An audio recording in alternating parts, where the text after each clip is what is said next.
srednjeveški umetnosti. V tem času na našo območje prihajajo vplivi, umetniški vplivi dveh koncev. In sicer eno je iz Ogleja in drugo je iz Salzburga, se pravi iz dveh škofij. Zakaj? Namreč v tem obdobju so naročniki umetniških del večinoma ali skoraj da izključno, se pravi samostanje in cerkve. Zatorej so tudi motivi v tem obdobju predvsem nabožni. Največ imamo, se pravi, motivov tako imenovanega križanega, tistega imamo razporejenega za vami pravzaprav. Ta drugi motiv, ki je zelo pogost, je Madonna z Jezusom, dojenčkom, za temle, ki žal manjka že. In ta tretji je Pieta, se pravi mati z umrlim Jezusom v naročju. V tem obdobju so bile delavnice, se pravi področje delavnice, in imamo zelo malo pravzaprav izpričanih imen umetnikov posameznikov, gre predvsem za delavnice oziroma mojstre z svojimi pomočniki, ki so potovali naokrog. In vrh tega obdobja v Sloveniji predstavlja tako imenovano Ptujsko-gorska delavnica in eden izmed kipov oziroma del je tale, se pravi Madonna oziroma stoječa Marija z Jezusom. Gre za kip iz kamna, ki je seveda pobarvan. Zakaj je pa tako posebna? Zato, ker pravimo, da ima tako imenovani mehki gotski stil, se pravi, gre za podobo v mehki eslini, se pravi za oblačila, ki mehko padajo po njej in predvsem za fantastično izdelano milino obraza mlade Marije. Se pravi, to jo v tem obdobju uvršča v sam vrh, se pravi, evropske umetnosti na našem prostoru. Ta drugo delo iz iste delavnice je pa Pieta.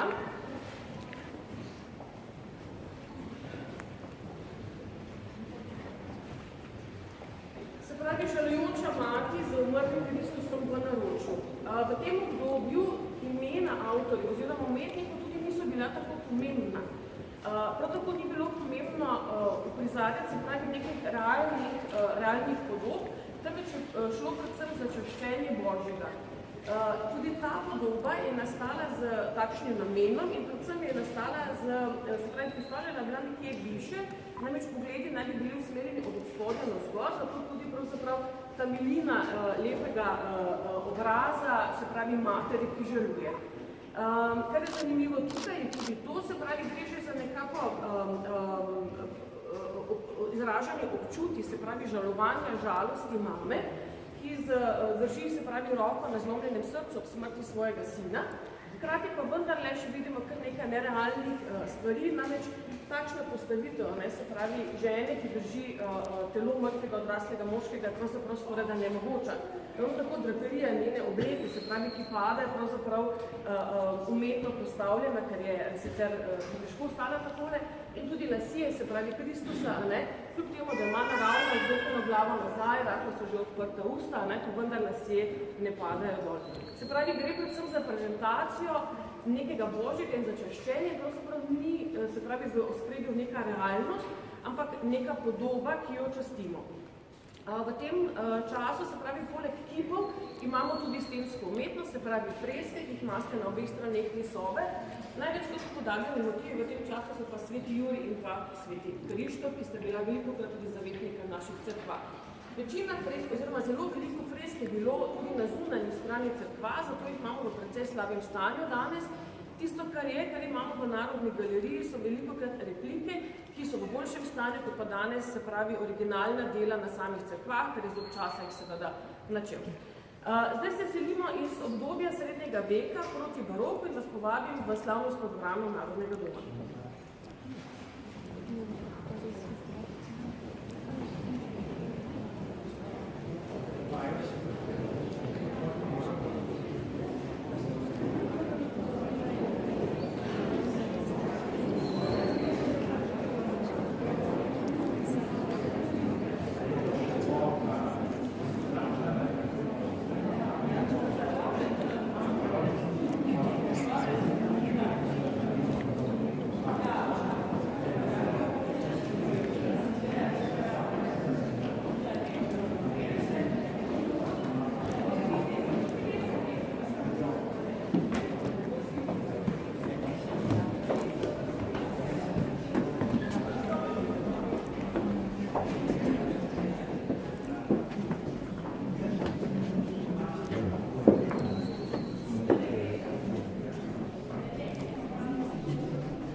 Tako je življenje.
Njegovo delo je tudi najbolj znano, oziroma največkrat prikazana se mi zdi, da družina, se pravi potem celotno družine z 9 odstotki Marije Terezije, ki je bili potem marsikje, se pravi, uporabljen v reprezentativni portret cesarske družine.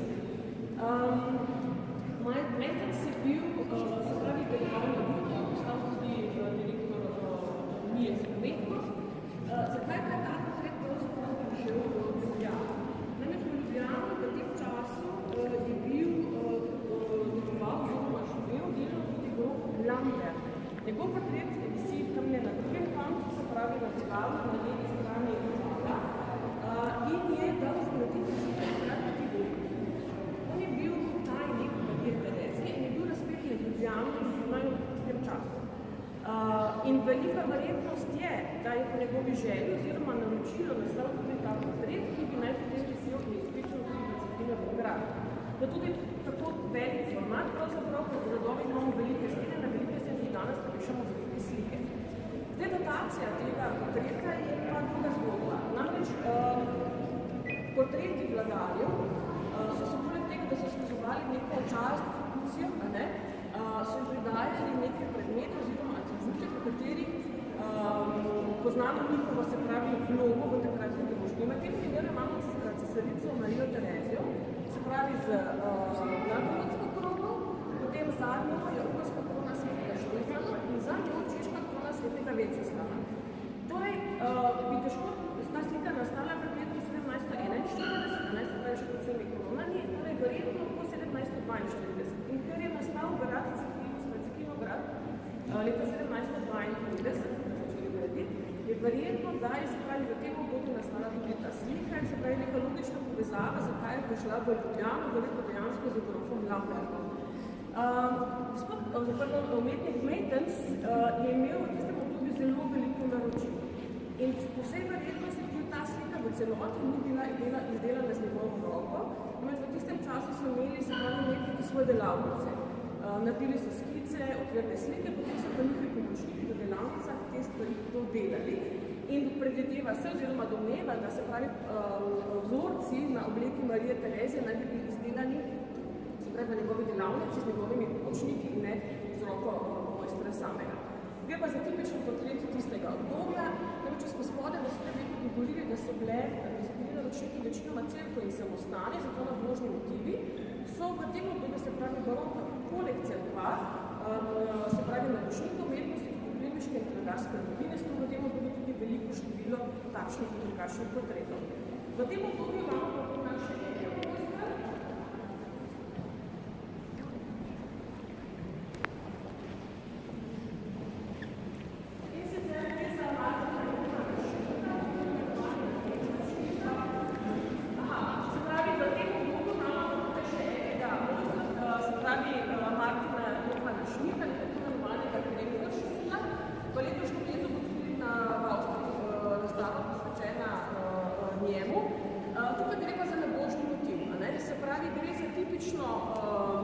postavitev diagonale, temnega in svetlega, tukaj gre za preplet baročnega italijanskega slikarstva in preplet tega temnejšega severnjaškega rembrandtovskega. Se pravi, vse, kar je svetlo, mehkih linij, prihaja bolj iz italijanskih vplivov, kaj pa temnejši, kot predvsem iz severa. Teresa Schmidt je ustvaril kar nekaj drugih slik, še je predvsem pomemben za to tako imenovano nabožno umetnost v našem prostoru. Zdaj se bomo obrnili, pa bomo šli po desni strani in sicer do našega naslednjega slikarja, gospoda Kavčiča. Ja, veliko na sebi je malo bližje včasih, pa še odmeva.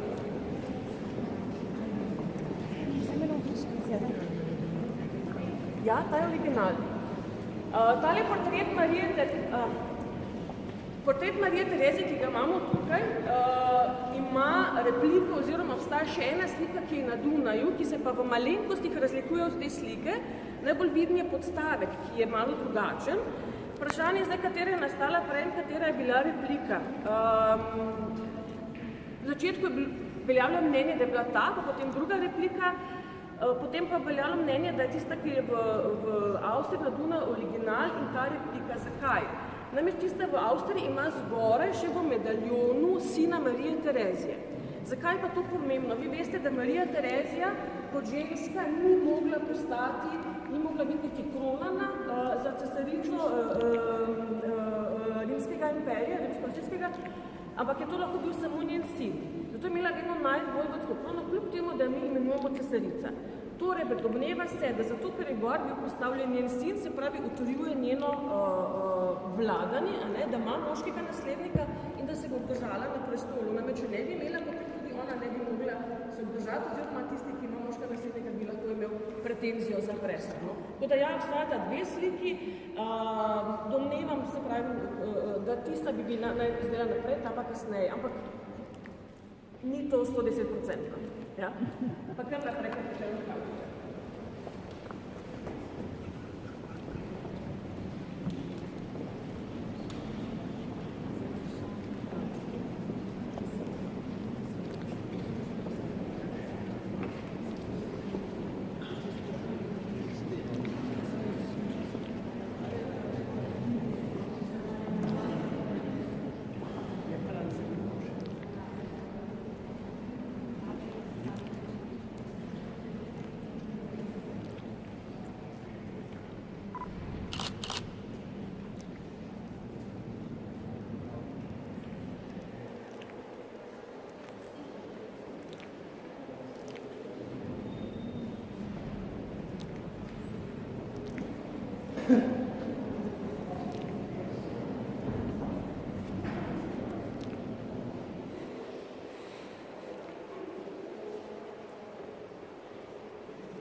Eno od bolj reprezentativnih stavb Dunaja in zato so tudi tile formati slik, ki so iz te palače, Fokiona, se pravi precej velikega formata. Predvidevamo, da so bili postavljeni kot sopraporta, se pravi slike nad vrati. Namreč, ko so restaurirali palačo in so odmaknili nekaj slik, je bilo za slikami, se pravi, neometan zid. Torej se predpostavlja, da niso niti obdelali tistega dela zidu, ker so predvidevali, da bodo slike ponahajali tam.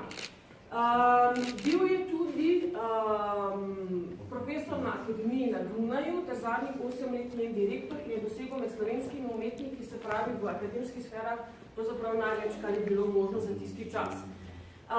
Njegova najboljša slika se smatra tale Fukijong z ženo in bogato Jonko. Namreč za neoklasicizem in za njegove slike velja s temi antičnimi mitološkimi temami, da podarja etičnost, moralno držo, se pravi neke pozitivne lastnosti, spoštovanje, poštenost in pogum. In ta slika, nekaj let nazaj je profesor dr. Smreka nekako napisal razlago te slike. Gre za na eni strani Fukijona, za njegovo ženo. Fukijon je bil v svojem času namreč v Atenah vojskovodja in priznan oziroma spoštovan zaradi svojih zmag, zaslug, poštenosti in etičnosti. Živel je skromno za svojo ženo, na obisk pride pa bogata Jonka. Bogata Jonka, se pravi, že v postavitvi na tej sliki vidite, da sedi na bolj bogatem, se pravi, izdelanem stolu in se naslanja na bogato izdelano mizico. Medtem ko na drugi strani Fukijon na popolnoma običajnem, navadnem stolu, ki ima nogo v podobi antičnega stebra. Jonka z roko, se pravi, objema svoje bogatstvo in ga z izdignjeno roko, se pravi, z ruto razkazuje. Na drugi strani pa Fukijon, ki bere antične spise Peloponiških vojn, in njegova žena, ki objema svoje bogatstvo, to je njen mož, in kaže bogati Jonki.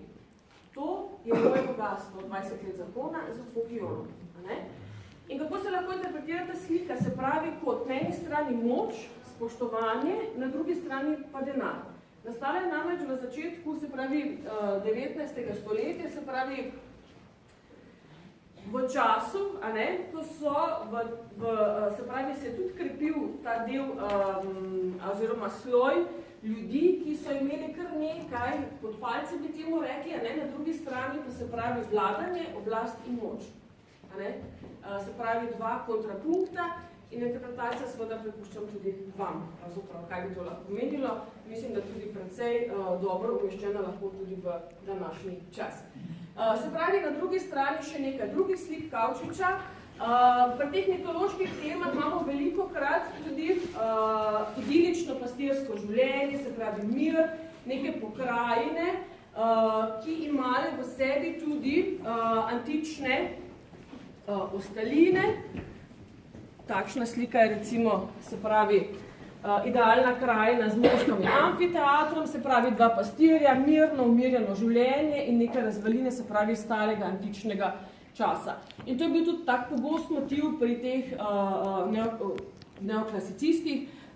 Kavčič pa, kot rečeno, doseže pravzaprav vrsti. S tem, ko je poučeval na akademiji, je proti koncu svojega poučevanja, pravzaprav so se v tem času že razvijale tudi druge smeri in nekako so ga smatrali, kot da je morda obstal v času, pa vendar je izdelal svoj slog pravzaprav do perfekcije. Selimo se naprej proti naslednji temi. In sicer gremo do umetnika Bernharda.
vrednost za tisti čas. To je pa že čas, pravzaprav, ko pride na plano slikanje pokrajine. In on je slikal pokrajino ne več v ateljeju, tukaj se je podal ven, se pravi v realni svet, tam je naredil skice in potem v ateljeju samo dokončal. Gre pravzaprav njegove slike, tako da bi stali na enem predstavku, in kot se boji imeli neko pokrajino. Danes bi uporabili tistega Quadro helikopterčeka, da bi to vse posnel, takrat je bilo pa to treba delati vse na roke. To je tudi obdobje, ko se krepi domoznanstvo, se popisujejo šege in običaji in zato ima tudi precejšnjo dokumentarno vrednost. To je tudi obdobje, ko govorimo, da človek se hoče podrejati naravo. Namreč, če pogledate dobro, se pravi vse te 4 poglede za Šmartne gore, na zadnjem imamo Ljubljano, se pravi od Triglava do Polhograjskih Dolomitov, vidite, da je posebnost teh slik. Na vsaki od teh slik imate, se pravi, oziroma poseke, goloseke gozda. To pomeni, da v tem času pravzaprav si človek podrejal naravo. Sekali so zakaj? Za potrebe gradnje in v tistem času je bilo manj gozda, kot ga imamo danes na tem gremu, če bi bili pozorni. To je taka ena malenkost, posebnost, bomo rekli. Sicer pa, kot rečeno, zelo močna natančnost krajin. V Celovcu imajo celo ulico, ki se imenuje po Marku Bernhardtu in kar nekaj slik tudi v njihovih galerijah, ravno tako kot tudi Kavčičevi. Pa gremo naprej. Ti račune prekmale, ne?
Zatorej imamo tukaj več portretov meščanskih družin, nekih krajin.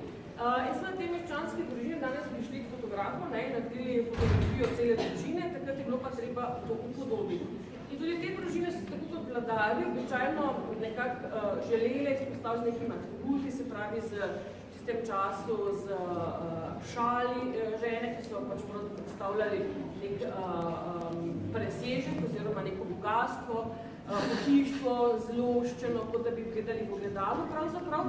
In takrat se v ozadju počasi pojavljajo tudi krajine, ampak samo kot neka kulisa. Kmalu zatem pa krajina postane pravzaprav tisto, kar se slika in je pomembna, pohajamo počasi božje v obdobje romantike. Tukaj imamo, se pravi, avtorja Antona Karingerja z njegovo ženo. On je imel sicer vojaško kariero, po končanem službovanju je pa začel slikati. Seveda je bil tudi obiskoval šole. V tistem času, do zdaj, pravzaprav so večina naših umetnikov se šolala ali Graz, ali Dunaj, ali pa Italija. Medtem ko kasneje prihajamo v moderno, potem pa gre pravzaprav že bolj proti Sever, proti Münchnu in Parizu. Torej, se pravi, Anton Karinger, njegov portret za ženo. Zakaj je vmes portret njunega psa? tako malo komično, to ni bilo običajno, da bi zdaj ravno vse upodabljali, a ne? Predvsem, če že, potem zaradi nekih tega, da so določali vrste in tako naprej. Ta je pa nekako povezovalni člen med ženo in med njim. Namreč tukaj zate je en napis iz ene pesmi tistega časa, ki pravi, hvalijo me, grajajo me kot četveronožca, je pa z eno pesem, ki govori o spravi med različnimi verami. In ta naslikan pes je bil kot nek vezni člen, odsebno spravni člen med možem in med ženo. Zdaj, Karinger, poleg portretov, je bil tudi odličen v slikanju krajin. Njegove krajine imamo na drugem koncu, bom pa samo tukaj še omenila eno umetnico tega obdobja, ki se ne premikamo sem in tja, in sicer gre za Marijo Auersperg-Adams.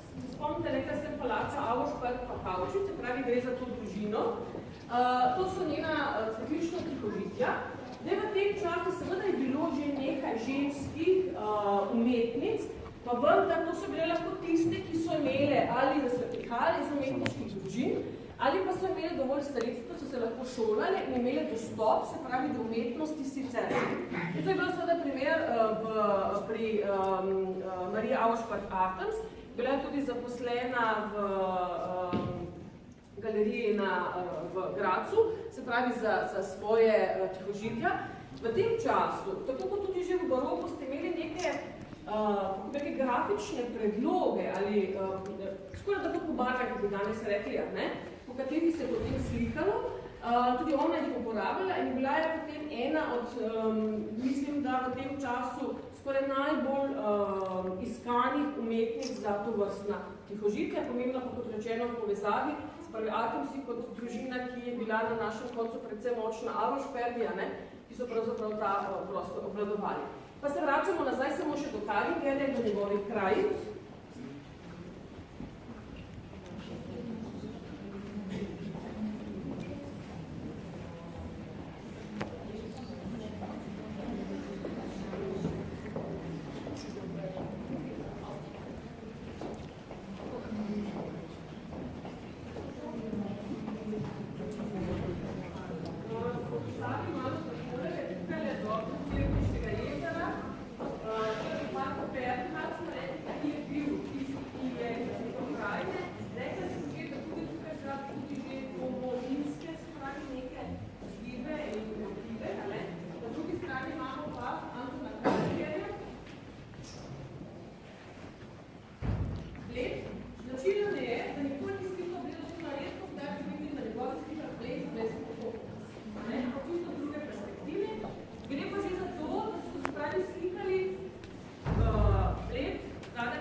Proti realističnemu slikanju pokrajine v modernem delu naše galerije. Pa vas kar povabim naprej.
To je bil kratek odrinek od predstavitve posebnih avstrijskih umetnikov, ki jih najdemo tudi na Slovenski narodni galeriji.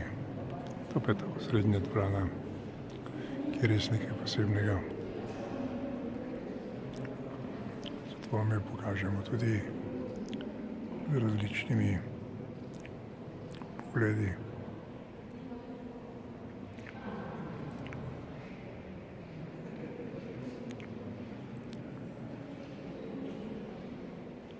In to je izhod. In lep dan vam želim.